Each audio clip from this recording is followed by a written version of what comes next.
All right. Derek Walczak here at Consensus 2018, last day of Consensus. I'm feeling a little tired, but that's okay.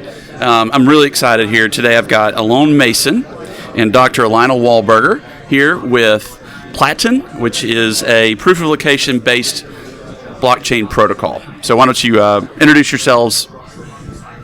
Hi, thank you. My name is Alon Mason. I am the CEO of Platin. We're developing a proof of location protocol on the blockchain. I'll be happy to get some questions and answer them and discuss the details of the protocol, types of use cases and apps that we support, and get into the nitty-gritty of what proof of location provides and the business value for various industries for that. My name is Lionel Wahlberger. The Consensus event has been really phenomenal. Amazing people here. People who really see the revolution that can happen with decentralized protocols and blockchain capabilities. And we're very happy and proud to be bringing to that space a location validation, a location claim, basically an ability to do whatever business value proposition you have, but bring location to bear on it. And these location claims are privacy preserving, cryptographically assured, and we call it Platin. Very good. It's always fun when you go to these conventions because you never know who you're going to run into, when you're going to run into people. And I think I was checking into my hotel when I ran into Alon on, what night was it? I don't remember what night. It was Monday night. Monday night. And so we were getting here, and so it was like, hey, what are you doing? What are you doing here for the show? And Alon was like, let me show you something. And he pulls out his phone, and he shows me, basically, essentially, he puts a Bitcoin on a table and says, okay, you can go get that through his phone virtually. And so I was like, holy cow, my mind was awake and alert. So why don't you tell us a little bit about that and how it relates to the product and what you're trying to create? Okay, so part of the vision for Platin was born out of our deeply ingrained belief in blockchain and cryptocurrencies, and sort of a disappointment as to why we haven't seen yet mass adoption with cryptocurrencies around the world. Why I can't pay my rent, or pay for parking, or most of my daily payments or activities pay with the cryptocurrency. And we realize that there is quite a bit of dissonance with the use cases, not necessarily the use case, but the user experience around how cryptocurrencies work. And when you start talking about cryptocurrencies, you end up pretty quickly with technical discussions about block sizes and cold storage and QR codes, and we really felt that something has to be done to improve the usability around cryptocurrencies. And part of our vision was, why don't we make it as simple as Pokemon Go? Why don't we make it as simple as being able to interact with digital currency or Bitcoin through augmented reality, so people can actually see and feel and make that experience more tangible and visceral for people. And that demo that I showed you, that capability through the Platin Pocket application, where we place a Bitcoin on a table or in the space in front of us and interact with that through augmented reality, we think all of a sudden makes it clearer to people and could potentially bring cryptocurrencies to the masses, maybe in a faster adoption rate. So, do you think you can send me like a 30-second video of that putting a Bitcoin on a table, and we'll splice it through so you can see that? Yeah, absolutely. So we could do that with several coins in the space in front of us. Mm-hmm. So we'll do 5 Bitcoin and 5 Ether. Okay. And you could patch that right in. When we tell the story of Platin, we include a video that we made in Tokyo. We were honored to be selected by the Tokyo Metropolitan Government for their blockchain accelerator. We were there along with IOTA, Gatecoin, Factom, and other leaders in the blockchain space. So while we were there, we made a video of putting some Bitcoin outside of Tokyo Station, and we have that in our presentation. But of course, it's more fun to see it live. So. All right, so with blockchain, you establish, obviously it can solve the identity problem with a blockchain. How is location a problem that needs to be solved with blockchain and distributed technology? Why is that an issue? So I'll start by saying that location data today is quite centralized with GAFA. So GAFA is an acronym for Google, Amazon, Facebook, and Apple. They control most of the location data that we have on our devices. And one of the first visions that we have is also to decentralize that data and give the power of your data back to yourself and allow the individual to decide how they want to use their own location data, how they want to monetize it, whom they want to share it with, and to what extent. So giving the power of your own personal location data back to the individual is something that we really believe in doing. Did you want to add something to that? Location data can be very sensitive. It's where you're located, and you may not want to be found. We share our data with the cell phone tower provider. Your cell phone company has to know where you are in order to give you a signal for the nearest tower. I'm sure you've turned on location on your phone for various services like ordering taxis or navigating your car. All this location data is very siloed. It's accumulated in certain verticals. FedEx knows where all its packages are located. Google knows where all its people have a Google identity are. But location isn't really shared across silos. One reason why it isn't is because it's private. Platin has spent time with world-class talent to find a way to make location available for the blockchain revolution. What exactly is that revolution? It's the ability to do decentralized and trustless activities without silos, without firewalls, without verticals protecting the data. So, using the Platin protocol, you can create location claims that are cryptographically bound. They are not inspectable by just anybody.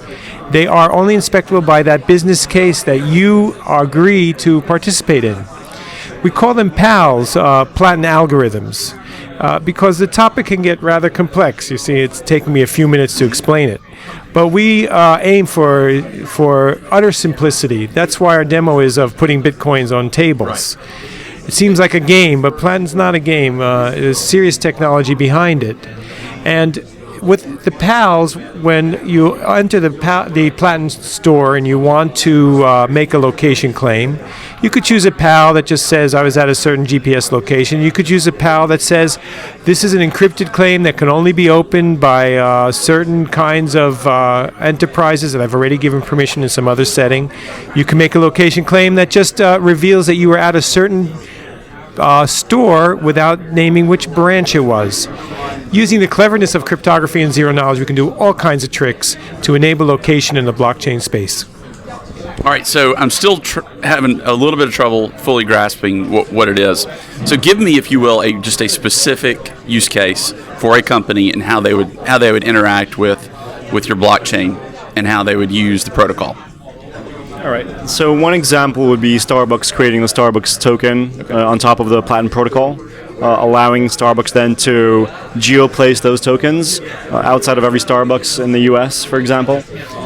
And each airdrop token or geoplace token would have logic specifically built into the policy for that, which can be programmatically changed or adapted based on the needs of the enterprise. So the Starbucks token can say, this token is spawned or claimable between 2 and 5 p.m. When Starbucks has low traffic in terms of people coming by their stores. And that Starbucks token can then be claimed by people there and exchanged for coffee or a sandwich. So that's something that we consider a commercial or urban airdrop. Other type of airdrops that we can see down the line happening are humanitarian airdrops of individuals donating even small amounts of money or cryptocurrency to various regions around the world that might need some humanitarian assistance. Yeah, just to expand on that. And by the way, we mentioned Starbucks because we love their coffee. They're not yet signed or nothing's announced yet. I'm holding some cash in my hand, and Alon mentioned airdropping it. You can just drop cash, and then anybody could pick it up. There's actually no method currently to give digital cash or any kind of digital currency to people that you haven't met yet. Generally you have to know their email or their bank account or some kind of transfer method. So using Platin, just as Alon said, I'm just amplifying on it. You could just drop coins into an area for humanitarian needs. So that's one of our primary use cases, because we're very excited by the ability to transfer currency to people in need while bypassing organizations which perhaps might siphon off a good amount of those funds. All right, I get it. So basically you are, in a sense, instead of sending a token to a wallet from a wallet, you're basically putting it in a place where someone can find it and come get it. And so, like, if I'm a Starbucks customer, I can essentially play Pokemon Go with the Starbucks token, and I can go get it and find it on my phone, which obviously is exciting. I mean, that's my background. We own a bunch of shopping centers and office buildings in the Southeast, and so that's why the location thing is interesting for me, specifically with real estate, because I think that's going to be something that's going to play into it. So there's I guess a couple competitors in the space, or at least that are doing a similar thing, like such as Foam. Can you help me understand how you're different than Foam and what they're trying to do and what you're trying to do, how it's different? Yeah, so Foam is interesting. The way that they see location proofs being done, it's actually based on their own deployment of LoRa beacons. Mm-hmm. So they are hardware dependent, and Platin is more hardware agnostic. What is a LoRa beacon? Lionel, do you want to explain a LoRa beacon? Low radio. It's an acronym. Okay. LoRa. First of all, we don't know all the details of what our competitors are doing or other location plays. We do welcome a very robust and competitive location space, because we think location is needed in every business. We like to say location is everywhere. What we have absorbed from what Foam is doing, they are basing it on a LoRa beacon. They chose that because it's an unregulated radio space. If they were doing FM radio, you would need a license. So they're somehow incentivizing people to raise these beacons, and then based around that, they'll do some claims. They're doing other interesting things too. They're laying out a language for location on Ethereum, and to differentiate us in a nutshell, we are a secure protocol. We have real security under the hood. For example, we know the details of doing radio frequency-based secure claims, and in fact, LoRa would be a quite difficult radio spectrum to do that with. And we are not Ethereum committed.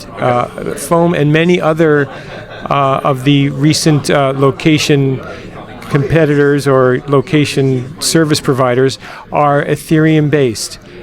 We love Ethereum. Ethereum is amazing, but we see Platin as being almost blockchain independent. We're forking Ethereum for our beginning, but we're not a smart contract joined protocol. Our protocol is separate from the smart contract. It's a protocol based on location claims or location credentials. Okay, that makes sense. So do you want to speak to any other members on your team? You were telling me earlier about a professor that you have that sounds really impressive in some of his accomplishments. Sure. That's for me. We really admired Dr. Sergeant Kapkin, SRDGAN, for quite a while before we actually met him personally. He's the world leader in location, and he's a little bit of a showman as well. He's done some fascinating hacks. One of his better known ones in the security community was the proximity key hack. Today many automobiles, you just sit in the automobile, and because the key is in your pocket, you can then start the car by pushing a button. And then if somebody else can't push that button because they don't have the key in their pocket. So that's a location technology. The car knows that the key is located in the car. So Dr. Kapkin took 2 radios. It was rather expensive and difficult at that time. And he put one radio by the bedroom where the person was sleeping with his key, and then with the other radio he entered the car. The car thought the key was in the car, and he drove away. So this proved that the location protocol they were using was not secure. He then developed a secure method of doing it and founded a company around it. So Dr. Kapkin has almost a boyish enthusiasm for the wonders of location, doing different hacks in the space, and then developing companies and commercializing solutions. That's really cool. So what does the next 12 months look like for your company? What will you be doing? What are some of the things you're going to try to accomplish? Not sleeping. Not sleeping. I believe that. Yeah, a lot of that actually. So we're focused on two primary things right now. So the first one has to do with development and defining of the protocol in the yellow paper, which we're making good progress with. Also hiring and expanding our team around the both backend development, blockchain development, and app development. At the same time, we're focused right now on our private cell concurrently. Okay. And So you'll do the private sale, and then will you eventually do an ICO, public ICO? Is that the plan, or don't know yet? Regulations pending. So, as far as the ICO is concerned, the public ICO, that's going to be dependent on where we, what portion of our funding goals we reach during the private stage. So that's yet to be seen. Okay, got it. Wow, it's fascinating. Is there anything else you would like to add about what you're doing? When you come back to Consensus next year, what's a couple good yardsticks to hold you to, where you will have had a successful year if you've done A and B? Okay. So for consensus next year, we actually hope to be presenting on stage. Yeah. And one of our goals would then be to maybe spread some geolocated tokens for the audience to pick up and to interact with. So that could be an interesting use case and interactive experience for the audience. Yeah. But we're actually planning on participating and presenting at various conferences over the next 6 months. Okay. So you might see us in LA in October and a few other places. We're going to be in Tokyo. BlockCon in October? Possibly, yeah. Okay, good. And in the technical layer, by next year, we would have hopefully a first specification release with a W3C for the location credential. And if anybody listening is interested in participating in the credential community, the W3C is an open community. We welcome all participants. Just type in distributed identifiers or verifiable credentials. You'll find me there along with other interesting and amazing people. It's the World Wide Web was kind of decentralized, and blockchain is more. And the more people that get involved, the more we can build together. All right, guys. Well, thank you so much, Alon and Lionel. I think this is great. And this is the reason why you should come to conventions. You just never know who you're going to run into, the opportunities you're going to see, and things you're going to go home with that you're going to learn about. So that's it. We'll see you guys next year. Thank you very much. Okay. Thank you. Monuments crumble.